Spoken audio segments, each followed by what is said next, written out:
Hello and welcome to the BAP Australia. My name is Franco. It is the 29th of July 2017. Joining me from the Peanut Gallery, Jason and Dean. Welcome, gentlemen.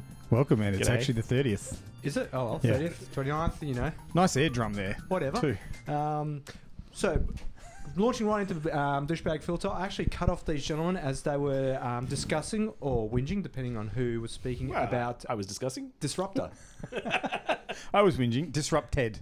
Ted. Disrupt Ted. TED. As in at TED the end. Talks. Disrupted. With emphasis on... No, they didn't emphasise the TED part of there. No, I've done that. But the Perth Festival of Better if they Ideas. had, really. Perth Festival of Ideas, and they had various panels and that. And the one I had time to go to was this afternoon was a panel about can we survive the 21st century, and it started off promising. They introduced the panel members, and I've got the list of them. But one of them was CEO of the Asylum Seeker Research Centre. Some Is that people who perform research on asylum seekers, or Asylum Seeker? Yeah. or people No, sorry. Actually, maybe look it up. Let me bring You've got a the notes list. I mean, I can continue to make jokes. Is this Well, the it's great about the back of radio the when we're list. looking up stuff? it's Asylum Seeker Resource Centre.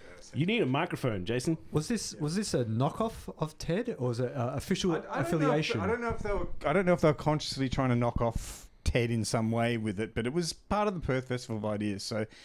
So I took some notes. I started taking notes because I thought it might be interesting, but it really didn't seem to go anywhere. So there was Kelly McCluskey, co-founder of PVI Collective, that's an artist collective. Con Carapan, oh, this is a good one. Karapangiotidis. And he was the CEO of the Asylum Seeker Resource Centre. Kai Sinclair. Resource, not research. Resource Centre. Different. Kai Sinclair, a teacher from the Manor School, which I wasn't familiar with. Latai Tomiopu is a performance artist and one of these collective maker of creators in industries. And Simon White, who was policy advisor, couldn't quite figure out who he was advising policy for or where his policy advice goes to. General Anyway. policy advice to the ether. And it really, the discussion, it started off promising. She set the Kelly McCluskey set the tone about what was happening and what was leading into the 21st century: wealth inequality, water insecurity, food shortages, and then she was leading into gradually stepping into what disasters might happen as technology starts to fail and when oil shortages happen, and hopefully we've moved over to renewables by then, but even then it's going to cause all sorts of issues, and as global crises start to become local, like as we start seeing them at our front door and that kind of thing. And that was kind of interesting. And then they just launched into various circular discussions, but they started off with a game where they gave each of the panel members a person in a position of power. And I thought, oh, this could be interesting. What people are they going to give these people? And you're gonna like one of them, one of our favourites. Is it the Pope? No one that grand, except for maybe Gina Reinhardt. She'd be up there with the Pope, wouldn't she? Not In a really. position of money and power, maybe. Come on. Anyway, it was Peter Dutton. Okay. Oh, hello. Yeah, Peter Dutton. It's got Peter Future Prime Minister Peter Dutton, I assume you're talking Future about. Prime Minister Peter Dutton, Gina Reinhardt, Pauline Hanson, and Andrew Bolt. Why were they all given right-wing personalities? This was part of the thing. I was thinking, Like, very right-wing personalities, too. and the thing is, the game was they were meant to be provided with a scenario on what would they do if they were in that person's position. But the whole idea was you weren't adopting that person's personality or motivations. You were in that person's role, and what could you do in that role? And it seemed pointless to even put names to them. You know what I mean? You're in this role. What can you do? Because you could basically name whatever you want. Anyway, the discussion was just very circular and not particularly enlightening. And then I can't even say I got anything particularly interesting out of it. I got to say, and that's pretty much where it ended. It was the game, and then there was some discussion around it, but nothing particularly new came out of it. I was a little bit Did the disappointed. individual in Pauline Hanson's position maybe refer Malcolm Roberts's electoral eligibility case to the High Court of Australia? Well, I think maybe we should diverge off this subject because Barnaby Joyce has now had his New Zealand citizenship raised. Has he? Yes, apparently his father was a New Zealand citizen, And New Zealand law at the time of his birth was you inherit the citizenship via your father. Ooh. Barney.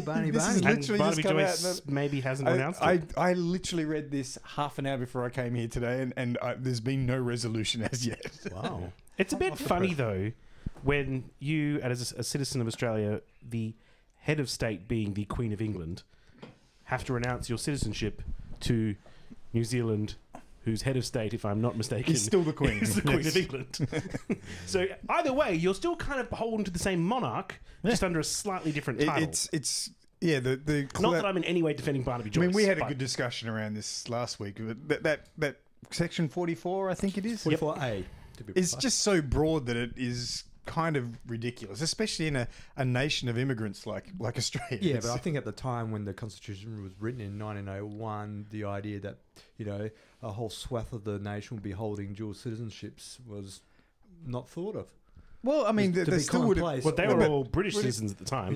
Yeah. But that's weird because most people probably in Australia would have still had technically dual citizenships. It's just with little availability to exercise it or anything like that because travel wasn't quite so Well, such a that's big it, thing. yeah. But no, it just seems so broad that it's a little bit ridiculous. Isn't it more likely, though, that you'd be beholden to another nation if, I don't know, you had money in an offshore account there or financial Yeah. interests in businesses? Isn't it strange that the things we decide to draw the line on, Yeah, and it's citizenship. citizenship that someone hasn't exercised since the age of 3 is an issue, but possible foreign investments and stuff like that, not a problem. Not a Yeah. problem where that money comes from. Yeah, it's one of those weird things. Geez, it'd be awkward for the Nationals if Barnaby Joyce goes. Well, he's also the deputy prime minister. I mean, We'll find another beetroot. is he a Turnbull fan? Is he one of Turnbull's? No. Oh, so Turnbull wouldn't be too upset to see him go then.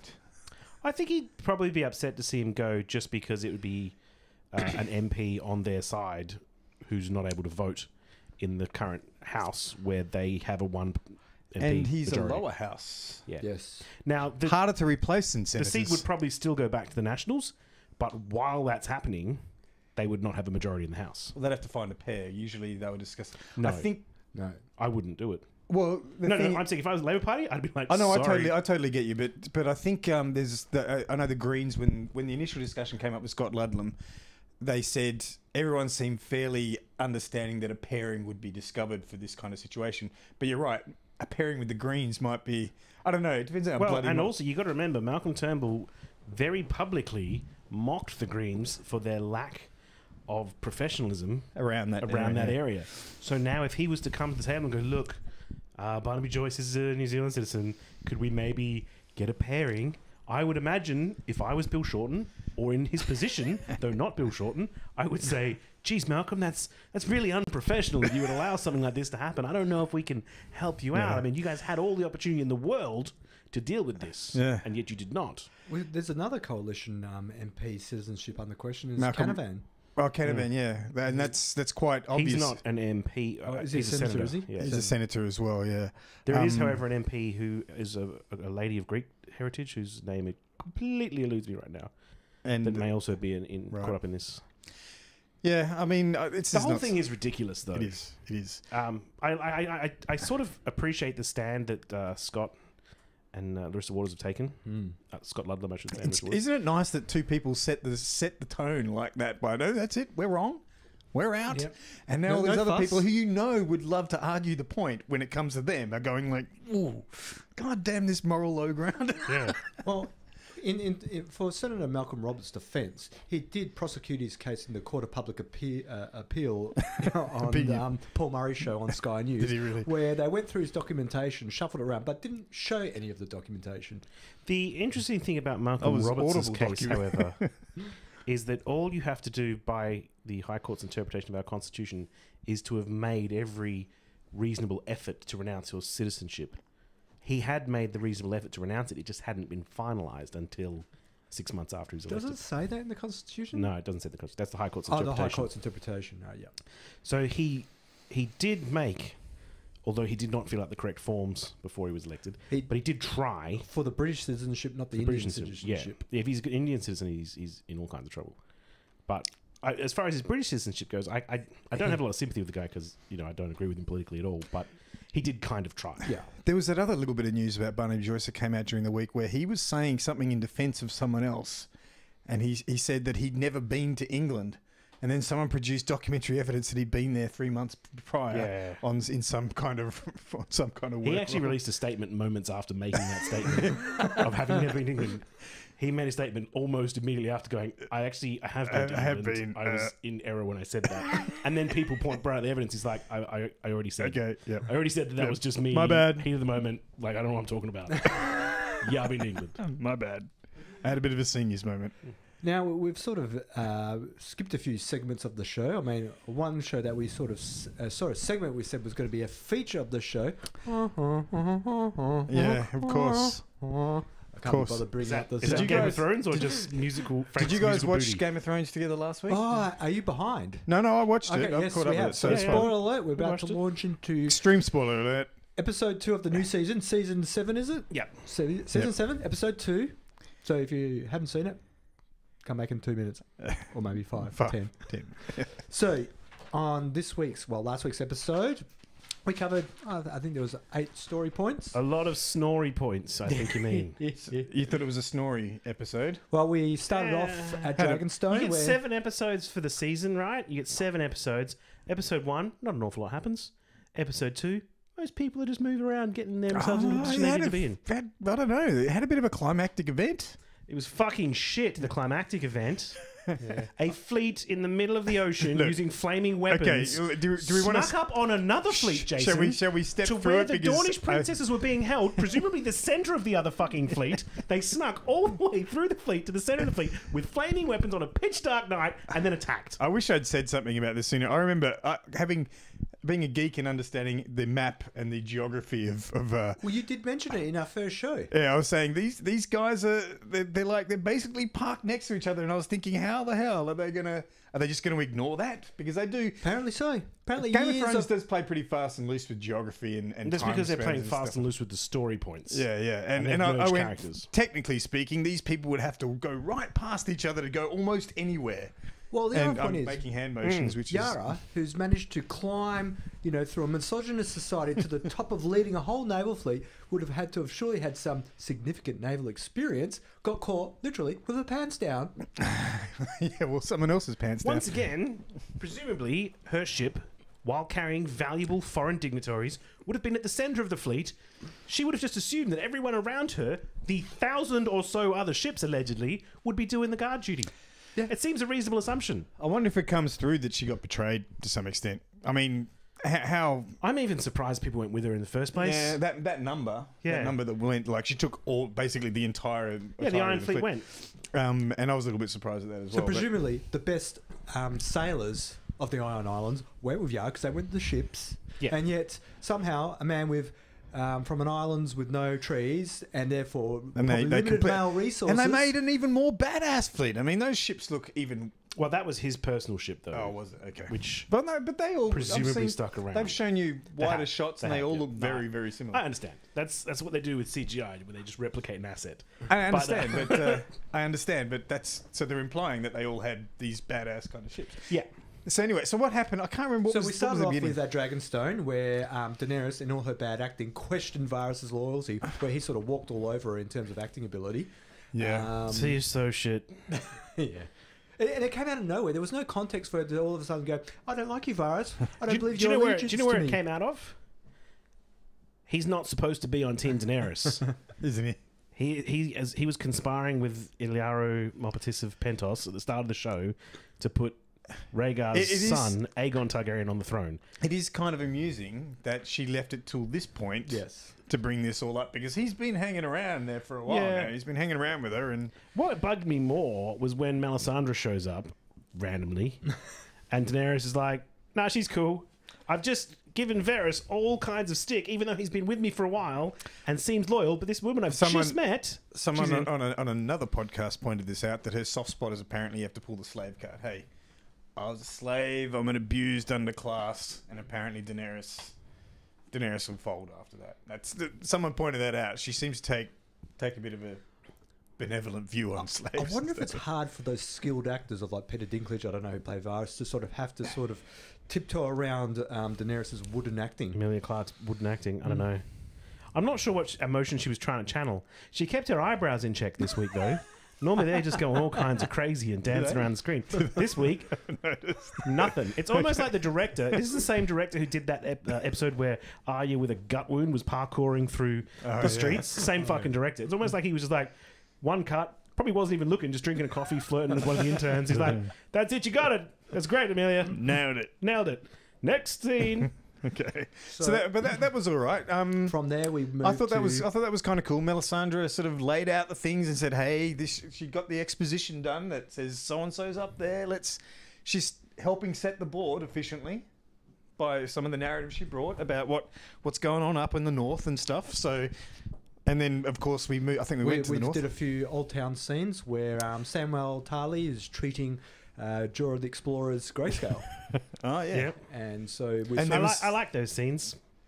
And there was some nice little editing to bring it into another scene, which just made the stomach churn a little bit.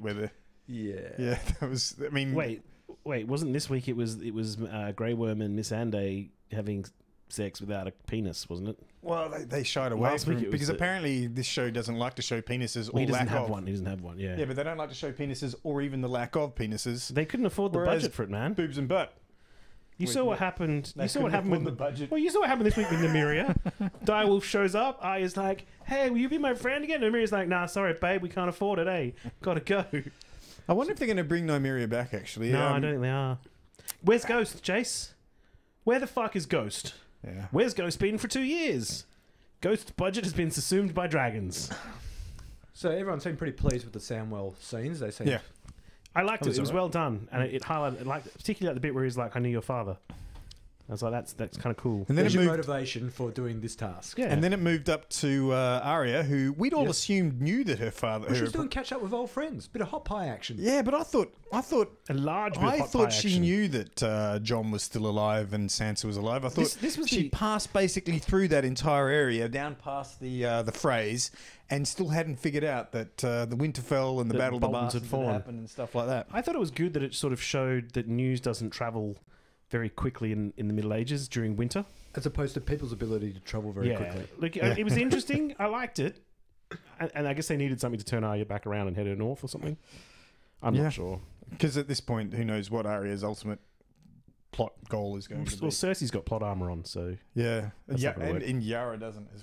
And I think they had a leftover scene from the Labyrinth show of a wolf, so they sort of inserted that and CGI'd Arya into it to have a meeting with Nymeria. I actually thought the idea of Nymeria deciding, hey, yeah, I know you, I'm not going to kill you, but it's time for me to go. I found my own way. I thought that was fair. So, again, Direwolf. it was more Direwolf for the budget cannot you're sustain being far too my fucking cynical, salary. Dean. You're being far too cynical. Nymeria's a diva, and she wanted too much money. Who else there? We had Cersei asking for support from Tyrell Bannerman. You know what I really liked about that scene? Actually, it was pretty much every scene that had Mace Tyrell in it, but most of them involved Jaime, not Cersei. The way that Mace Tyrell's face was half lit and half in shadow whenever he was talking to anyone. So from a filmography thing, they were saying you don't know his motivations. He could be on either side. Oh, really? It was really well. Go back and watch it. It's good. Okay. I like the way that was shot. Whoever was the director of photography for those scenes did a good job. Tarly, not Tyrell. Yeah. Sorry. Tarly, yeah. I thought I was just getting Randall Tarly. because Mace is. who Tyrell's cares? Dead, isn't he? Yeah. He got blown up in the sept. I think he did. Okay, yeah, and because I had no idea, and it was only when I watched some other podcast where they were discussing this thing where it turned out that because I haven't read the books, obviously, that Because you can't read. that Tarly was some amazing general who'd actually Yeah, they really underplay that in this. who'd actually defeated Targaryen or He was Baratheon. they were Defeated loyalists. Baratheon. Yeah, One of he was charged with laying siege to Storm's End when Stannis was holding it right. for years, and he's a well-known general. And in the books, his army shows up in King's Landing and basically demands the release of Marjorie from the Seven, and that's how she gets released from prison because there's an army out front headed by Randall Tarly. I would have preferred that. It would have been honest, the way better. it There was no reason to change that. Budget. Yeah, maybe. Probably couldn't afford to cast him yet. Back in that Had to kill a particular few point more of the people season, off yeah. first. Had to kill off Marjorie. They got a salary cap on these shows. Yeah, I guess they do. Like, oh, we've cleared the board. When they blew up the set, they suddenly had a lot of salary cap released. So the final item. Well, we talked about the Sneaky Euron. Yes, Sneaky Euron. He's a good actor, though. He was great. I enjoyed him. I have no fault with the acting. I just have a fault with the logic that allowed him to get in the position he was in.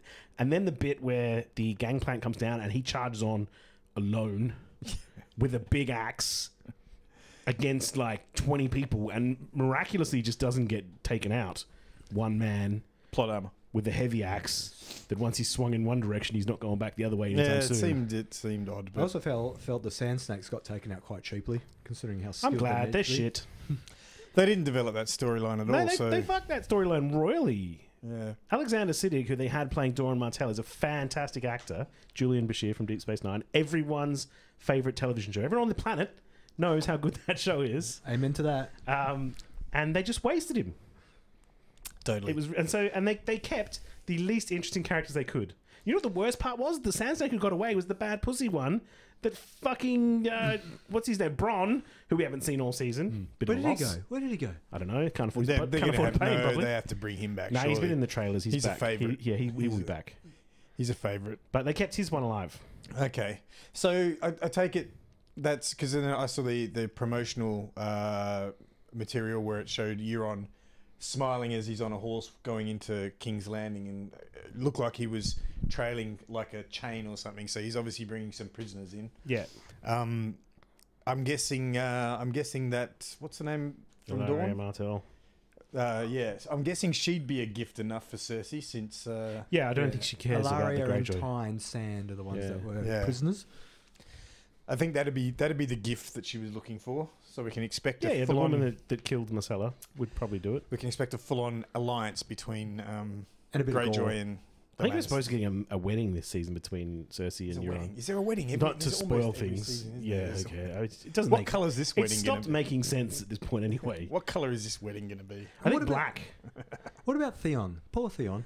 Ran You away. know, not poor Theon. He jumped into the No, no, fucking no. water I think- one threw a harpoon after him. Lucky Theon. He's on a ship full of pirates. Not one of them thought to fucking harpoon him. I think it's harsh, Alfie right? It's Alfie harsh. Allen acted that well. Yeah. The way his eyes were shaking as he was going through his PTSD. I mean, I've heard someone say that he turns out to be even worse than some of the other characters, but in that situation, I was thinking he was on a hiding to nothing. He may as well have jumped overboard. There was no point hanging around just to get killed by Euron, who would have killed Yara anyway. So why not jump overboard? It was die or Surrender or jump. There was no real choice for him. So Did anyone make the link between... Because earlier, before Euron Greyjoy invades the ship, you had it's Alaria Sand, right? Getting fresh with Yara, Yara. Yep. and making fun of Theon, and then they pay the ultimate price, and Theon gets away. okay, No? it's karmic retribution. Uncle Euron's coming for you. Yeah, he's pretty metal, that guy. The problem I have, every villain they have on the TV show, except maybe Joffrey, is just ridiculously evil. Like I don't even think Ramsay was ridiculously evil. Euron so far is not ridiculous. Yeah, but he's got the same fucking plot armor. Yeah, Ramsay would but he's just need 20 men and I'll sneak in and burn all of Stannis' horse feed. And fucking they're defeated. And Euron charges in solo. Yeah. And the worst part about that scene that also bugged me, when Theon's freaking out, there's a couple of guys like cutting tongues and ears and pulling like earrings and jewelry and teeth off. And then Theon spends about 5 minutes trembling, working out with those fuckers are not even on the deck in the next shot. It's just Euron, Yara, and Theon, and no one else. Oh well. Anyway, I don't think it was a nothing episode. They definitely got shit done. They advanced the story. I think it was a 6.5 out of we 10. didn't talk about at Winterfell, where Jon received the Raven about coming to Dragonstone to bendeth the knee. Yeah, I think he's gonna. I don't think he'll bend the knee. I think he will. And someone even pointed out that in the past, the Starks bent the knee when they saw it was necessary to Targaryen I think the most interesting about this episode was the changing power dynamic for Daenerys. She no longer has a safe way of taking King's Landing without using Dothraki, unsullied slaves, dragons, whatever. Like her action of using the Dornish soldiers and the Reachmen has all fallen apart. So she doesn't have the power she used to have.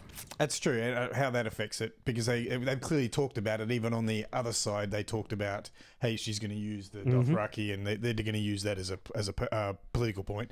But as for Jon bending the knee, I totally think he would. His main purpose is stopping the Night King, and if he can get cooperation out of Daenerys to do that, I think he'd quite happily bend the knee. Oh, he does stupid things though. So he'll charge into a raging army by himself. Yeah, but he So ain't he no might man's not bend raider. the knee. He's got his goal at the end is to get the Night King stopped and the undead army. And I wouldn't be surprised if this season Jon and Dany don't quite agree on what they want. He goes back north and she tries to take the south on her own, and I expect she will fail. And I think Jon will probably fail. And then next season, they'll like, fuck, actually, we need each other. They'll sort that shit out. And they'll sort the shit out. Yeah. I imagine that. I wouldn't be surprised if that's the way it goes. But if it came down to just bending the knee, I totally think he would. If there's something else complicating it, so be it. Yeah. I thought it was fine. I'm looking forward to the next episode. And you got to remember, right now, she's queen of the no kingdoms. She's got a fucking island. Technically, she's still Queen of Marine and all those things, all those places, isn't she? Technically, I think she left.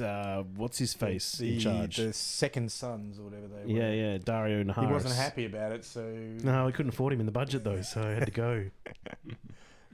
Salary caps. He got traded. It's unlucky. This weekend, I also watched Doctor Strange. Oh, it's so good. Hey. I enjoyed it. The visuals My partner on enjoyed it. It had some plot when they go into shortfalls. that astral sort of dimension and like all the bits of the buildings are spinning and changing. I haven't seen it yet. Very Inception. You know the visuals from Inception where the seas are folding in on themselves? I've actually seen a little bit in the shorts. It's like that, but it's better. It's really awesomely done. Okay. It did have some plot Visually. shortcomings. Like he rocks up to Nepal and instantly the master goes, "Yeah, we'll teach you." And this is like, no very, drama. very clumsy explanation of to what her motivation for doing that is. Besides, oh, you're like the evil guy that ran away from me, and maybe we can harness that again. Oh no, I don't want to go through. Oh, well, we'll teach you anyway. They probably decided it just wasn't worth filming that section. You know, like it doesn't advance. All it does is advance the plot to this point. So we're just going to shortcut it. Everyone knows he gets the training, so let's just get there. Yeah. We got a montage, sort of. Yeah. Did he? He got a training Every movie montage. needs a montage. Excellent. Training montage. I'll tell you a movie that didn't really have any montages. Dunkirk. Apparently that's meant to be good. It's good. Yeah? It is good. It's very different as far as war movies go. It's was nearly a 2-hour movie, so not huge, not excessively long. Very little dialogue in it, and very little combat of any kind in it. It's a massive retreat.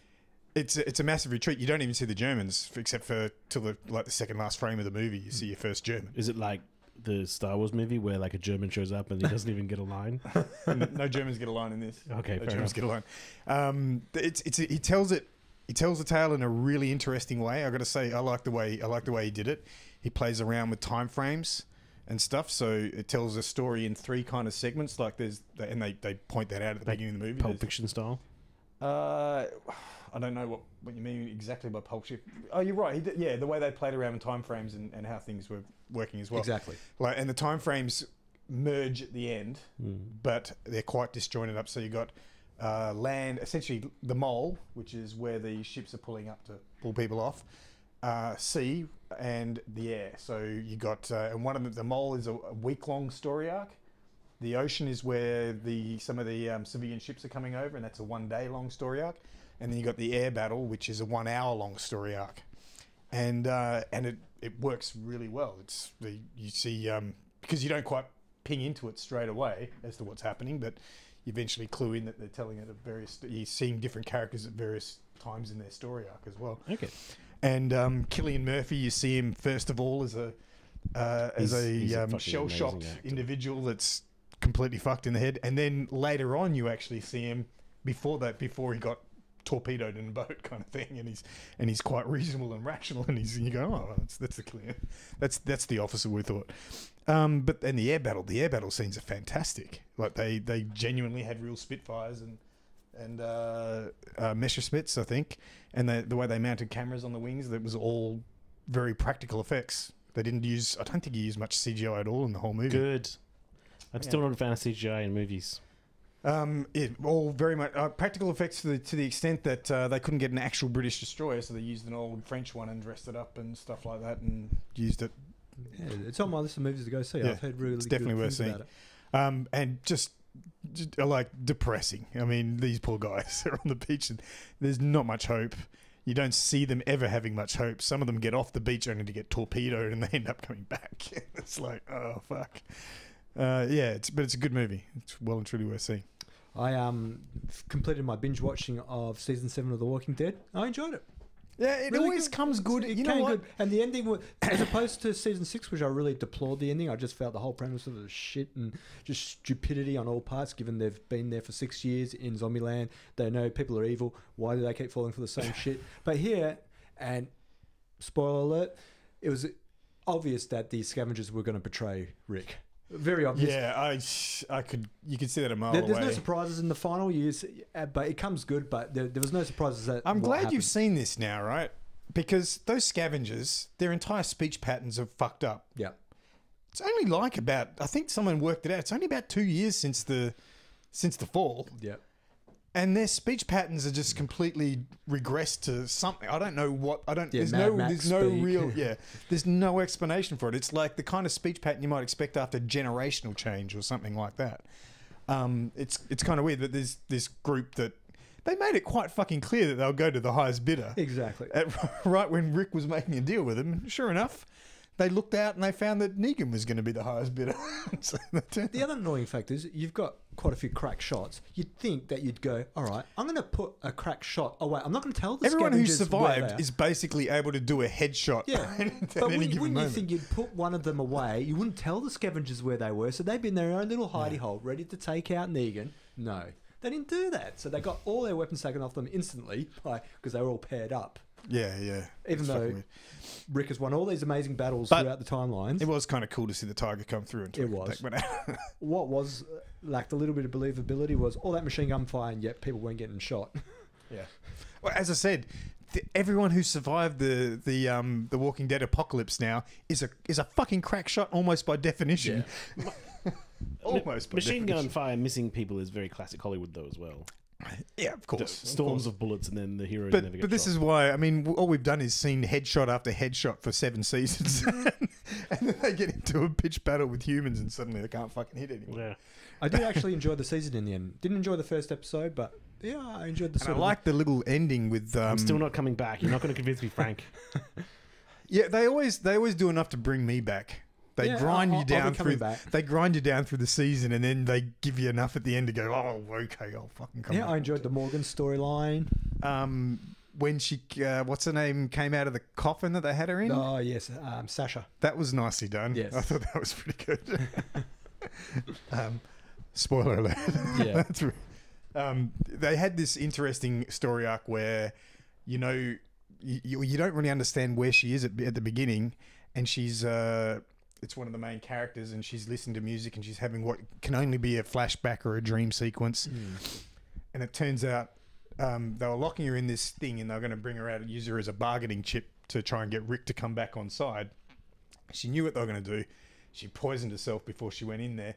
So when they opened up the coffin to use her as a bargaining chip, she leapt out as a zombie and made one of them. And it was like, yes, that's fucking awesome. And of course, Rick was pissed off because they had already killed her. So. She's the one that got the role on the new Star Trek, right? Yes. That's the one, exactly. So she had to be written out of the show.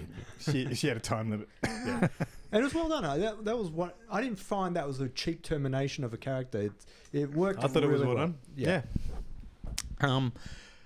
Yeah, I'm still keen to see what they do with it. And of course, they're up to the story arc. Basically, there's not a whole lot left of the comics after this either. And they're only keeping loosely to the comics anyway. Yeah. But the grand sort of story arc they're sticking to, those scavengers, they're not anywhere in the comics. There's another band called the Whisperers, which I thought they were replacing. Yeah, didn't they hint to that? Because a couple of seasons back, there were the big W's everywhere, and No, They were the they Wolves. weren't. They were the Wolves, and they were different again. They were weren't really underused though in the TV. totally underused. Yeah, and they made a big deal about them, and then nothing really came about it. and they weren't really in the comics so much either. Because isn't there another band that actually wear They're the zombie Whisperers. stuff? They're the Whisperers. Yeah, and they okay. come through because after this big battle with Negan, when that gets resolved, the story arc shifts ahead like 2 years, Yeah. and they've essentially got a couple of communities, and Yeah. they're all communicating and trading and stuff like that. And then all of a sudden, these whisperers who essentially they wear the skins of dead humans, and, Yeah. and they herd zombies and stuff like that. They start turning up and claiming territory, or making sure no one goes onto their territory, and they're Yeah. particularly bloody minded. I thought they were going to use those scavengers in place of them, because they don't appear anywhere in this, and they seem mentally fucked up enough that they could have Yeah. been that kind of group. Now You that got to they're remember though, the zombies are a resource. You could commit your own living, breathing troops to a battle where they might die, or you can just shuffle a bunch of zombies in there. This is Take care of the problem. This is precisely what the whisperers do. Yeah. When they decide they've got, because as This one of is the argument for necromancy. one of the bargaining chips the whisperers say is like, this is our territory, don't come here. And they have Rick there and they bring him up on the top of a hill or whatever it is, up top of a building, and they show them just gazing down into this area, and there's this vast sea of zombies, and they said, that's our area now. You don't come, or this comes your way, kind of thing. Because they heard them, they guide them and stuff. It's how they first discovered them. Was they got into the habit, like the established communities got into the habit of herding zombie herds away from them, and that they'd all get together and guide them around them and into the ocean or something like that. And all of a sudden, a couple of zombies seem to have knives on them and actually actively stabbed people. And they went, what the fuck's going on? Anyway, it was an interesting story arc. And I'm hoping they go that way again, but we'll see. They're keeping only very loosely to it. Well, it makes sense to bring them in. That's an interesting story arc. Well, and then after that, they're running out anyway. So, and then there's not much after that. Yeah, there's not much left. But they've got Fear the Walking Dead to move on to as well. I guess that's douchebag buffer done. Unless Dean has something no, good to I'm say. good. I don't have anything to say positive to say about The Walking Dead. So, newsies, boys, what you got? I think I already discussed mine. Was pretty much disgusted with Disrupted. I got some stuff. Cool. Franco, what you got? I got Bill Shorten announced a policy on Sunday, that being today. He announced the Is policy. this about the fixed term elections? No, I didn't Okay, see he announced that too. He, And it got support from Big Milky T. well, this one Malcolm T didn't support. He announced at a New South Wales Party conference a new policy to impose a 30% tax rate on distributions from discretionary trusts. Yeah, family trust being taxed. yeah. It's a good policy. So it's basically to tackle, Rich folk getting around taxes, yeah. Yeah, to stop income splitting and aggressive tax minimisations. Obviously, Team Turnbull came out and say it's a tax grab. Now, I think that's pretty... It's a tax grab. How can it be a tax grab when it's individuals avoiding tax in the first place? Isn't it tax recuperation? Well, depends on how you can frame it in the news, buddy. Look, I mean, you got to remember the Liberal Party also just have no interest in addressing the capital gains discount. I don't think you can trust them when it comes to fair taxation. No. And that's what Bill Shorten sort of did a little mini campaign on in this party conference, was saying how it's about the fairness of the tax system. And I think that does resonate with the Australian population. Yeah. Anything when a politician comes out in terms talking about increasing taxes, when they go, it's about fairness. Yeah, but can they sell it that way? Because it's so. too easy to sell. It's too easy for someone like the Libs to turn around and sell it as a tax grab and new taxes and most stuff. people don't have discretionary trusts, so I think No, most they people were don't. saying like But then 90% most people don't have. Most people can't take advantage of capital gains, and they still seem to be struggling to get that to get positive review on that as well. You know what I mean? Yeah, I know what you mean. It's how the media sells it, and Yeah, true. at the moment, the media seems more than happy to toe the line with the. I think Liberals. with this one, most people associate trust with rich people, so I don't think it's going to be too... I mean, you got to remember the Liberal Party are continuing to sort of self-destruct at the minute too. They may or may not remain a force in Australian elections federally for a little while. Cormann came out fighting, MPs, Cormann came out fighting, trying to suggest it was going to hurt small businesses who use discretionary trusts. And it's like, yeah. Those small businesses, they're always worried about those small businesses. It's funny how they're the ones that don't make up nearly any of those sort of trusts and things like that. Yeah, I mean, that'd be good to see that go. The other one that Shorten brought up this week, maybe it was last week as well, where they were talking about 4-year fixed terms for federal parliaments, and Malcolm Turnbull came out and said he was on board with it. So after the next election, regardless of who wins, they have an in-place agreement that they will work together to put in a 4-year fixed term Oh, that's for pretty elections good. going forwards. What's the arguments even against it? There isn't one. I mean, neither major party is against it. No, but I mean, is there an argument I against suppose it? the idea is you get to I'm trying to think institutional of knowledge. Are you talking about how some senators are in for 6 years and some are 3? No, this is for the MPs in the House. Oh, okay. So they'll be moving to a 4-year fixed term, which means that currently, as it stands, we have 3-year variable terms. So the government of the day can call an election anywhere after about 2 years, 3 months, and frequently does. Yeah. When So it's they politically can expedient. play politics with the election, which is... But it also means that if they're doing this 2 and a little bit years worth of governing, they don't really have any time to get any policies off the ground, and they're disinclined to do that in the last sort of year when they're leading up to an election, so nothing really fucking happens. Yeah.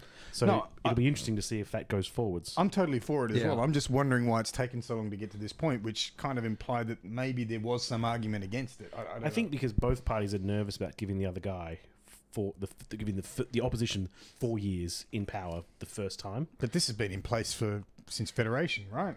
So Yeah. I'm trying to think of... Well, the other it's thing taken is this long to get to this point. It's like... it's there very must be- advantageous to the government of the day to be able to call the election when they want. Yeah. Well, okay. I guess it's one good thing. One thing Well, I mean, Turnbull's- it may not play out that way. I mean, assume Labor wins, the Liberal Party might just be, no, we're gonna block it. We're gonna oppose. Or if the Liberals win, the Labor Party might be like, yeah, I know we said it was a good idea, but fuck you guys. Would that mean they'd have to adjust the Senate terms as well? Because their time to... The Senate gets the election at the same time. Half the Senate every 3 years. I don't know if they would adjust it or not. Maybe they would. Maybe they'd make it every 4. So it'd be 4 and 8 year terms. I mean, that's essentially what happens in the States. That's why they've been... Except their senators their Senate works differently, but they have the junior and senior senator, and they elect... They're in for... Only half of them are up for any election at a time, election,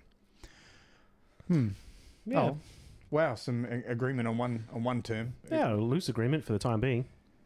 One of the other things I wanted to talk about, I've got a bunch of American politics stuff. Do you want to move on to Yeah, definitely. American politics stuff? So we've seen a bit of change at the White House. There is a new head of the communications office there. Can you cue up this Anthony Scaramucci? Anthony Scaramucci. Oh, it's too long. If anyone gets a chance, have a look at Stephen Colbert's cold opening where he spends 15 odd minutes mocking this.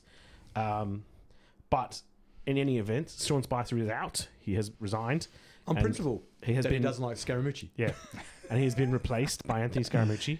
Well, he wasn't replaced. He was, technically Scaramucci came in as his job boss. now. Yeah. I mean, he was looking for a way out, I'm sure. At some point, he was probably going, you know what, I'm going to get the fuck out of here. He probably just saw Well, what a there's disaster probably, Scaramucci would be. imagine you're in his role. Is there enough money to keep you there?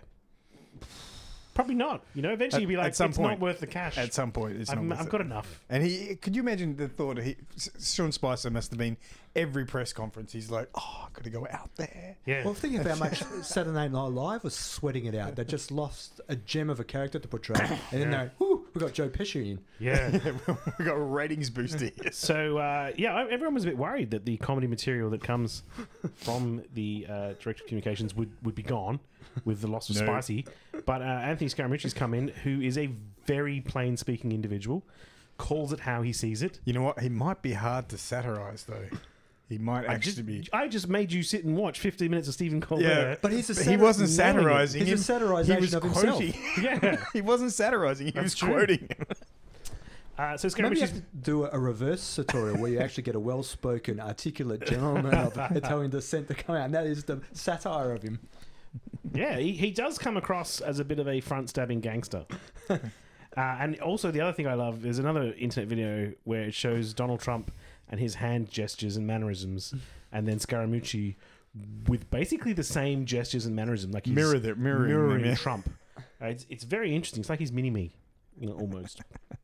But Scaramucci's been brought in to end the leaks from the White House, and he's done this in a way. This week he threatened to fire the entire communications department. All of them Gone. In a 2-week period. If they couldn't work out who was leaking, we'll just start fresh.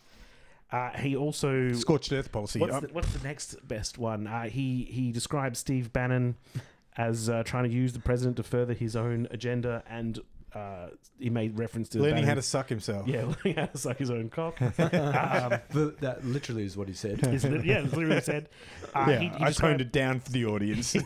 Yeah. He described Reince Priebus as a fucking paranoid schizophrenic. So we need to give context paranoiac. of where Paranoiac, yeah. Scaramucci was saying this. He actually he was angry. He called up a reporter, Yeah, for the New Scott York Post, Lizzie, yeah. Chris Lizzer. Chris Lizzer, and started pretty much going on a diatribe to a journalist. Yeah.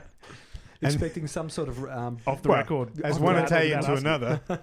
I mean, surely. I mean, I don't know. Maybe Italians do have that code of silence, Franco.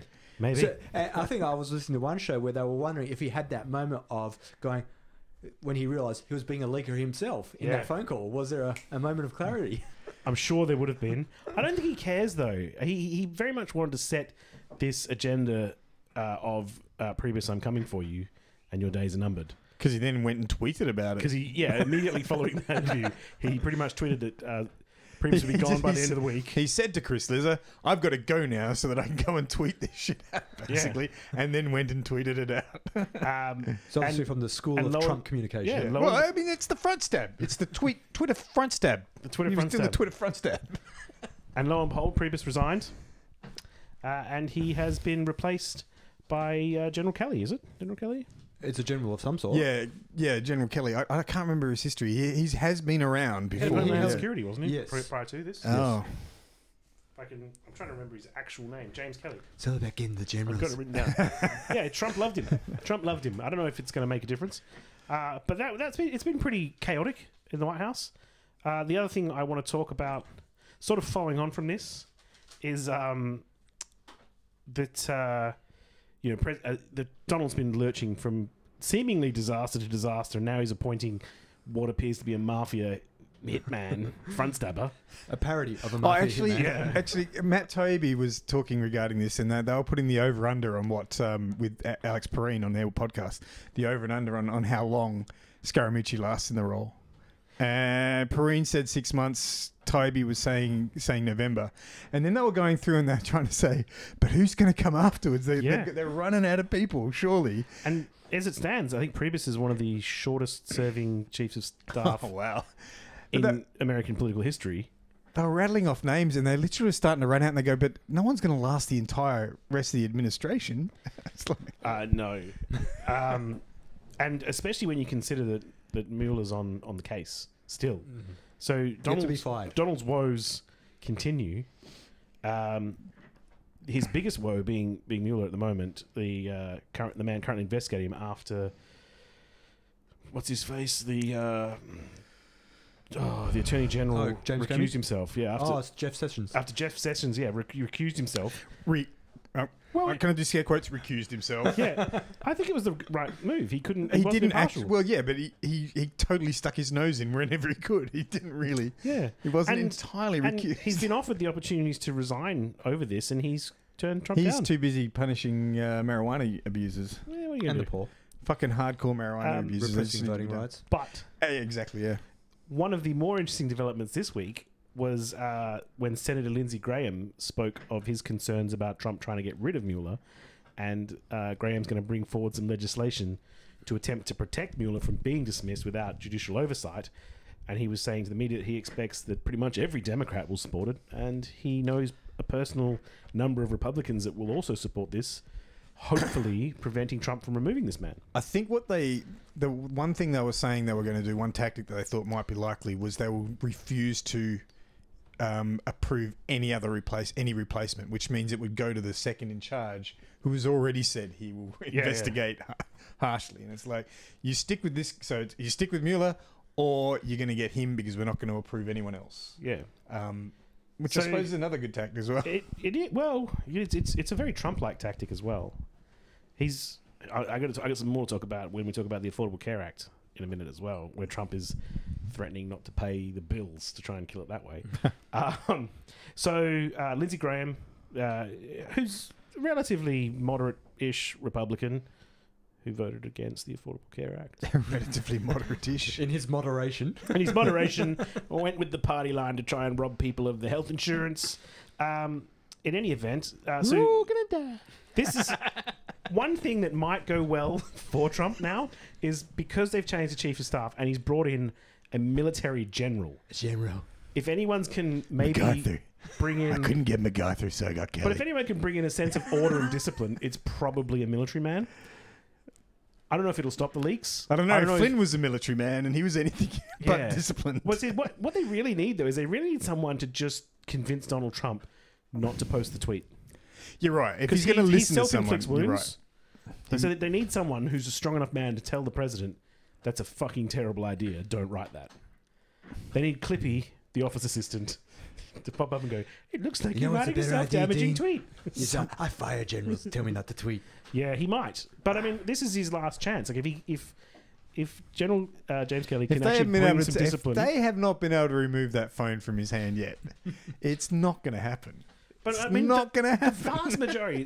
The vast majority of Trump's current woes are self-inflicted, with the exception of his son and son-in-law being investigated for talking to Russians during the election. That's not self-inflicted because allegedly the president knew nothing about it. He set the tone. He did set the tone. And then the last thing I want to talk about this week was a vote in the Senate that went down after the Republicans were trying to proceed with a motion to look at repealing the Affordable Care Act. That motion was approved after a young senator from Arizona returned from hospital to showboating cancer survivor. You guys don't like McCain. I like McCain. I don't like McCain. But John McCain came back from having a tumor removed just for this vote. Well, just for 2 votes, actually, as it turns out. Well, for this topic, this debate. Let's call it this debate. He came back for the debate to basically cast his vote with the government. Say, yeah, okay, let's look at this. Everyone had a bit of a chat about what they wanted to see done. John McCain gave a bit of a speech about everyone being dicks. John McCain loves a political moment. Theatrics. But yeah, a bit of theatrics about maybe trying to come up with a bipartisan bill. And then when the Republicans put forward the skinny repeal of the Affordable Care Act, Lindsey Graham voted for it. And John McCain voted against it, giving it a thumbs down. Oh, my God. After having a... Theatrics. The best part about that was, though, he was in a room with Mitch McConnell till 1:29 in the morning. He gave him and then came out and went, yeah, nah, fuck it, down. And then he looked to McConnell and said, what now, motherfucker? Yeah. Basically, he looked right at McConnell, who was staring daggers back at him. There's a cool meme going on the internet with that scene of John McCain doing the thumbs down to the theme music of Stone Cold Austin. Yeah. John McCain is a reliable partisan conservative who's never met a war he doesn't like, and he occasionally says something critical of his party. Occasionally, and espousing family values, was quoted as saying his wife's a cunt. Oh, really? I didn't know that one. Well, let's be fair, she might be. Well, I don't know. I don't know Mrs. McCain. Well, basically, she he married her. We know John McCain. He is a bit of a cunt. I should also mention, though, that Senator Susan Collins and Lisa Murkowski also voted no. Yeah, I know. He's getting all the headlines, but McCain's getting all the headlines. It was 3 of them that voted against it that caused this to go down. And they were doing the right thing for a long time before he stepped in for the theatrics. Basically, John McCain has set up over many years the trope that he is the maverick, and the press just go along with it. It's an easy trope, and the public will suck it up. So, hang on a second. You got to give the guy a little bit of credit. He came from cancer treatment. To make sure he came from cancer treatment to make sure that they could progress a bill through to a second vote, where he could have stayed back and not dealt with it at all, and just reclined and taken his cancer treatment. Well, I don't know if they would have. He wanted to come back. That would fail. He wanted to come back, and he's gone back for more chemotherapy and radio. He's out now for the rest of the year. That was his one return. And now, anyway, so the Donald has since tweeted about this, because that's apparently how we do policy, like transgenders in the military. Yeah, he does foreign Affordable policy. Care Act. He does foreign policy that way. Why not? Why not domestic? So Trump has tweeted, basically threatening to withhold the government's payments to the insurance companies that guarantee low premiums for low-income earners, and also to withhold the payments for the senators for their health insurance, to make them suffer as well. Actually, this may ingratiate him to the rest of America. So the Senate may not have health insurance unless they pay for it. That's kind of funny because if there's an action that might ingratiate him to the rest of America a little bit, it's I don't think they can ingratiate him. I don't know. I think his days. making the senators feel their pain. I don't know. That's I think he could spin that. He could definitely spin that. I'm sure he will try and spin it, but his approval ratings are sinking like a stone. They're still higher than Hillary's. I might recount. Yeah. Okay. So it's like it's not rock bottom. It's like I would imagine if you looked at the list of the 10 worst presidents of all time, I think you'll find eventually Donald Trump makes that list. I think he'd have to be number 1 or 2, surely. No. Who was the president before Lincoln that basically let the situation slide to the point where a civil war was inevitable? Who was the president Buchanan before or something? Lincoln? I don't even know. Anyway, that cunt probably takes... Sorry, that John McCain's wife of a president probably takes the cake. And there's a couple of others that have had pretty sort of ordinary reactions to pressure. But I think George W. is probably going to be on that list. 10 worst. Probably like I think his approval 6 or ratings 7. were higher than Trump's though. Well, that was because he was incompetently evil. What about Nixon? Yeah, he was definitely a bad dude. He's probably up there for the most criminal. Yeah, but I mean, he established the EPA, for example. Did he? So he's not a bad man. He did some good things. Actually, no, he is a bad man, but he was made to do a few good things. I mean, he was pushed into some things that he would rather not have done, but he did them because he was. He had a Congress and a Senate that was against him, so he had to do certain things. I stuff he appreciate was that, written but, into. I mean, look at Donald Trump. He has a Congress senator against him, and he ain't doing shit. No. What do you mean? They don't mind. I mean, Paul Ryan, he's getting his wish list put in front of the places. They're not passing everything, but they're certainly getting to forward their agenda. I mean, the thing they're not. He gave a really sad speech. He looked really dejected when the Affordable Care Act repeal act. Well, because he didn't get his tax cuts. Yeah, he looked really sad. He didn't get we his worked really hard on a bill that we didn't actually put forward for debate, and I almost felt bad for the guy. Almost. And I imagine Mitch McConnell going back his little pond to his turtle wife. Oh, Mitch McConnell. Watching the rain fall, all sad, hiding away in his shell, wondering how he's going to make the ends meet. Well, I mean, how he's going to tell his children that poor people have health insurance. How are they going to take that? I mean, I don't know what the next stage is, but apparently this isn't everything finished with him, and it's not the nail in the coffin. But because Mitch McConnell said their intention was to move on to other legislation now, and that's when Donald Trump posted that tweet about, no, you fuckers are going to do something about this, or I'm going to pull the funding. Well, they still want to get those tax cuts. Health insurance. That's the important thing. They still want those tax cuts. They can let poor people have a bit of health care. I'd like to see him pull their funding because I'd like to see the Republicans impeach him on it. I think he's going to get impeached either way.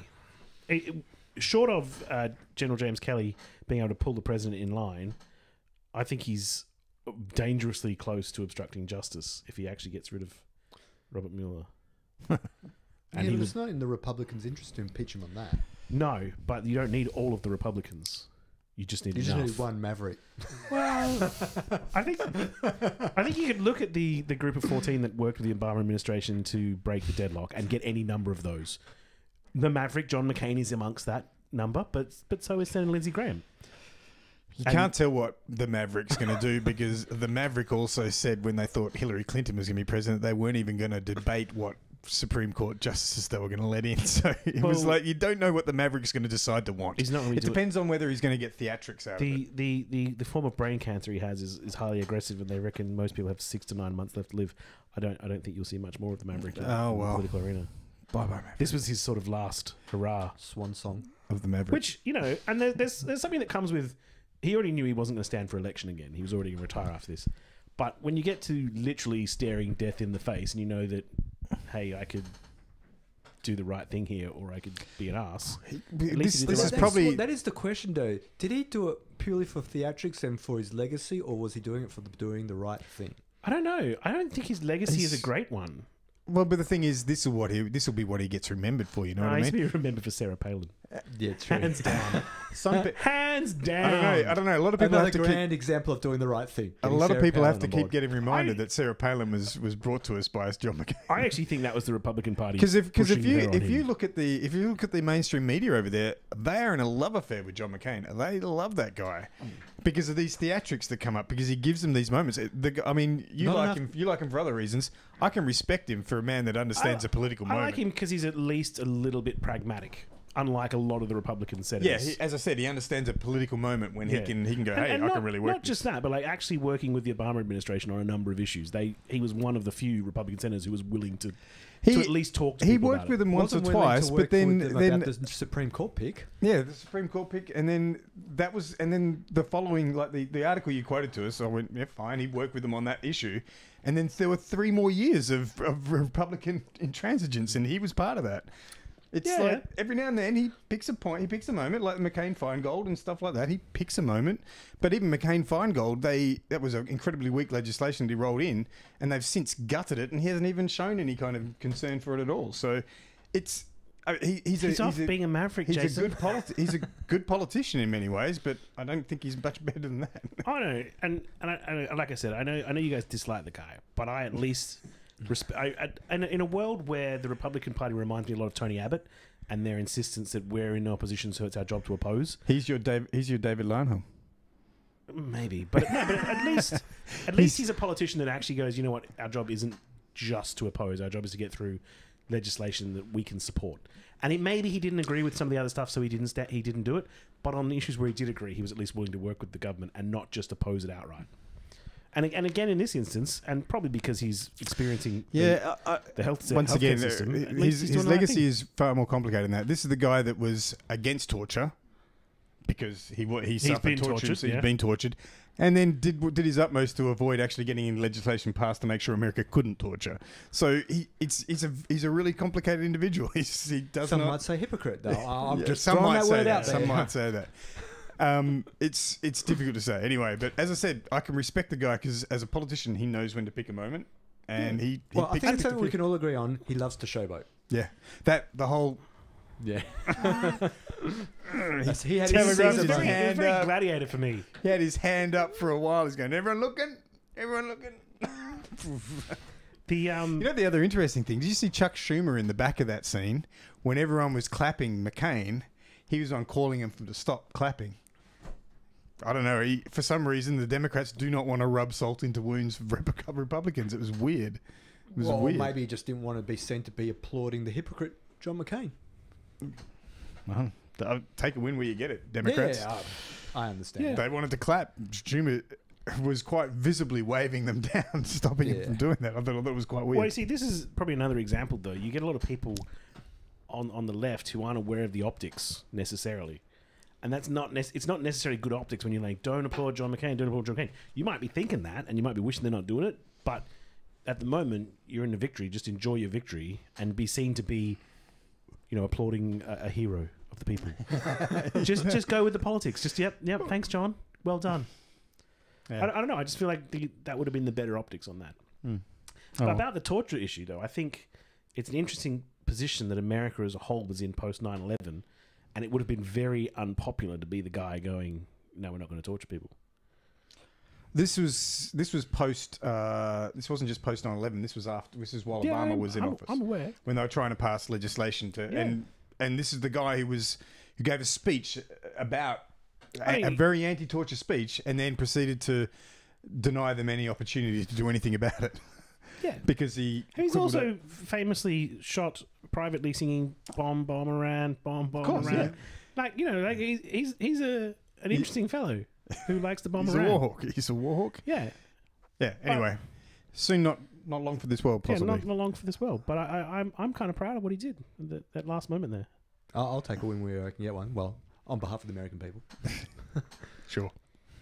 Yeah. Did you see that Rex Tillerson took a break? Took took a bit of time off from his. I don't think his position as heart's in Secretary that of job State. at all. I don't think he's Well. interested in that role. He doesn't want to be there. Oh, I think he may have wanted to be, but I think he's finding it very difficult to work with the Trump administration, and he's also found it difficult to staff up because, contrary to Trump's promise to have full control over his department, the White House keeps on meddling with his appointments. So. Also, but I think the main cause for him to be there was to get rid of sanctions against Russia so that his baby Exxon could make some money, and that's proving to be really difficult with the telescope firmly fixed on Russia. Who do you serve, Rex? Trump or Russia? Yeah, Or Exxon. Exxon? I think he serves Exxon. I'm pretty sure it's the latter. I think everyone knows the answer to that one, but yeah, I mean, this thing that he wants that role for, which is mainly to get rid of those sanctions on Russia. They can't move on because everyone's the moment you do anything pro-Russia, you're getting labelled as a communist. Actually, still, there was some crazy tweets from someone like Donna Brazil where she says communists are setting the tone. She seems to have forgotten that communism is no longer a part of the Russian. Still rings true with a huge swath of their voter base. In America, possibly. Jason, not you so don't much. understand how many Reds are under the bed. It's funny because Donna Brazil's a Democrat. So it doesn't ring It's true. not funny. They were doing that at the election. Hillary The was red banging baiting. yeah, red baiting.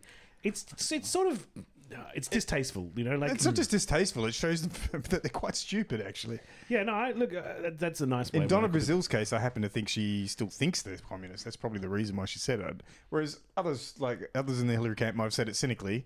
I just don't think Donna Brazil knows any better. Yeah. Anyway, red baiting is alive and well. McCarthyism, it's doing well. I guess we'll see how it all pans out. I mean, it looks like Trump Jr. might wind up in a lot of hot water over this, unless his daddy pardons him, which would look terrible. The optics on that wouldn't be great. Since when is Trump been worried about optics? No, clearly not. But He already said that looking into the idea of pardoning himself. Well, he believes he has to pardon himself and his family. So clearly he thinks he can maybe do it'd be a pre-pardon, or would you have to do it post? Because they're not even sure. That people have been checking into whether the hassle with the pardon is it's kind of an admission of guilt. If you're like, I pardon myself for the murder of that taxi driver, you're like, hang on, did you murder a taxi driver? They're not even sure if the US president can be actually indicted while in office. That's not something like there's constitutional scholars looking at it and trying to figure it out, because they're not actually sure whether he can be indicted while in office. He can be. I thought they had to be impeached before they They can be impeached. Yeah. But while they're actually a serving president, they cannot necessarily be indicted. There is a certain amount of truth to him being above the law while he's in that office. Yeah, while he's in office. Yeah. So I guess if you can pardon yourself, You know, the only reason that would ever be cool is if he did a Judge Dredd "I am the law" moment. well, They come in to get him. Richard "Mr. Nixon, President, you're under Richard Nixon arrest," and he's essentially like, did do that. I am the law. Richard Nixon essentially did do that because he said if the president does it, it is legal. That's just the way it is. I think the mooch could do it. The mooch. Yeah. Front The stab. police show up, he front stabs him. Front stab. I am the law. It's getting a bit sort of hilariously dictatorship for me now. Like It's giving a lot of cover for Malcolm. hilariously, but also sort of terrifying. Everyone else looks remarkably sane by comparison. You're right. Mm. Yeah, a little bit. But yeah, America descending into banana republicanism. Yeah. This is what happens when you lose the Maverick. Which, you know, coming back to Australia after the circus we've seen in We need a in Maverick America. here. We do. Oh, what? This David didn't- Lianhelm. I thought Corey would be our Maverick. But yeah, like Lionhelm's, is he really a Maverick? He's not really. in the party to be calling himself out of the party. I guess Corey's not anymore either. Maybe Tony's a Maverick. There's an idea I could get behind. There's a new sheriff in town. Would you respect his consistency? He's Tony, a man. Tony actually is pretty consistent. Except when he will not says, make a deal. I'm not going to snipe from the background. That's not inconsistent. That's just a bald-faced lie. Yeah, that's right. He was consistent about that because he really would. Everyone expected him to, and he did. Yeah. That was maintaining consistency. Yeah. Yeah. Maybe what he should Claiming say is, otherwise was I'm not rather going to snipe any more than you expect me to from the background. yeah, claiming otherwise was just giving people a stick to beat him with because they said, "Seriously, Tony, Yeah. you know this is going to come back to haunt you." And if you're going to give people anything to beat you with, at least make it an onion. Well, that's all I got. Done. Yeah, I'm out. That's a wrap. Thank you for listening. I've been Franco. I've been Jason. I've been Dean. And I was Frank, you said that pausing. real fast. I mean, Rango.